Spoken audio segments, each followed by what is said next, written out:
वाचन लिहीन विचार करन वाटतंय अगदी हवं हवं. याहून जास्त कुठे शिकायचं त्या शाळेचं नाव मला सांग.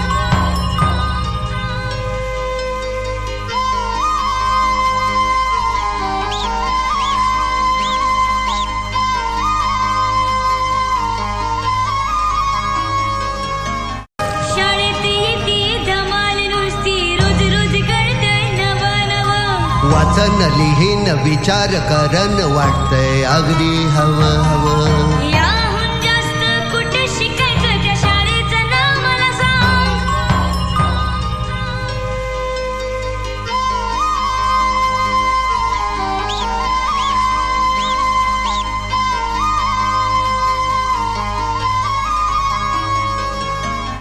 शाळेत येते धमाल नुसती रोज रोज कळतंय नवं नवं. वाचन लिहीन विचार करन वाटतंय अगदी हवं हवं.